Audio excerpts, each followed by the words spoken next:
Hey, what's going on, guys? It is your boy here, of course, the combat consultant, the soundboard god, Jacob Cooperman. And we got to talk about Haney versus Garcia. What an absolute crazy fight that was, and what a crazy lead up to the fight that was, man. Ryan Garcia fooled all of us. He got us. I've never seen, and there's so many thoughts flying through my mind right now. I don't think I've ever seen a lead up to a fight like this, at least in my tenure watching combat sports. And I've yet to see a fight like Garcia versus Haney that's had that much chaos infused into it. I usually pride myself on being a guy that knows when a fighter is kind of putting on an act, putting on a rub, and I was pretty certain that that's what Ryan Garcia was doing. He came out and said that he was drinking and smoking almost every day in the camp leading up to this fight, which makes a lot of sense considering his face swelling. I always just kind of assumed that it was more so for the show aspect, for building up hype for the fight, but also that there was kind of a gray area that existed with Ryan, which is that he was doing all these illicit things that you probably shouldn't be doing in the lead up to a fight, and that also he understood the attention it was getting him. And this fight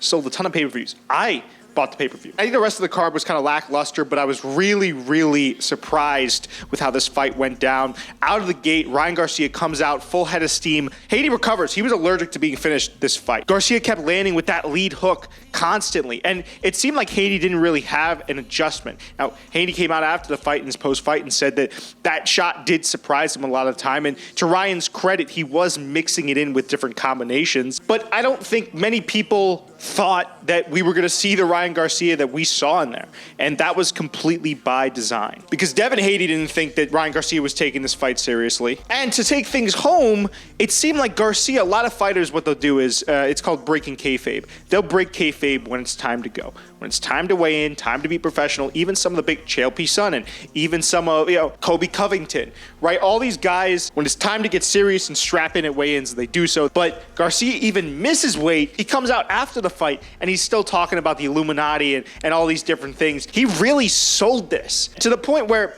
I was pretty sure that he was putting on an act, but there was that part of me that said, what if he's not? And I think that's the genius, whether it be inadvertent or advertent, of what Ryan Garcia did. He fooled pretty much everyone. He got everyone invested. I shouldn't even say fooled. He got everyone invested in this fight. He drew everyone in, and he put on a pretty good performance. I struggle to say masterpiece because I don't think that Haney was expecting what he got, and he was a little bit almost, it looked like, underprepared for the shots that Ryan Garcia was throwing at him. But it was still a very good performance for Garcia, and I don't want to take away anything from what he did in there. It just, the bar was set so low that to come out and knock Haney down, I think it was 4 or 5 times over the course of a fight, was jarring to a lot of people. And I was sitting watching the fight being like, wow, Haney's got to work on his defense, but Garcia's taking it to him. We should have seen a guy that was sloppy. We should have seen a guy that was overly aggressive. Garcia picked his shots and looked pretty decent. I almost wonder if what we saw from him in the lead up to this fight will be used by other boxers. I think it is something where you can't really, it's not something that can be replicated, because I think what we saw in the circus acts and some of the more legitimized, it seems like, substance problems that he had over the course of this camp, it seems like it came together and there was a truth somewhere in the middle, where Garcia wasn't totally off the rails, but he also wasn't totally putting on a show. Maybe he got lost in his character a little bit. Maybe he was on something. I still don't know. And that's the crazy thing. Usually when the dust clears and the smoke settles, you get to be like, okay, you know what, this fighter was doing this, and now he's breaking kayfabe. I've never seen a fighter kind of sell the lead up to a fight like this. With the stuff we've seen from Garcia, which is what a lot of people expected, it's when guys are kind of crashing out or bottoming out, but I've personally never seen something boomerang back to where it is now. Credit to Ryan Garcia. I would like to see him make the weight next time. I don't think not making weight was part of the act. I think he just was drinking and smoking the entirety of his camp and didn't take good care of himself. I mean, he was ripped, but you know, you got to make championship weight. Another thing is, how good does this make Tank look? It makes Tank look awesome. In my personal opinion, I know they had the rehydration clause, so Garcia might have been a little bit depleted, but Tank still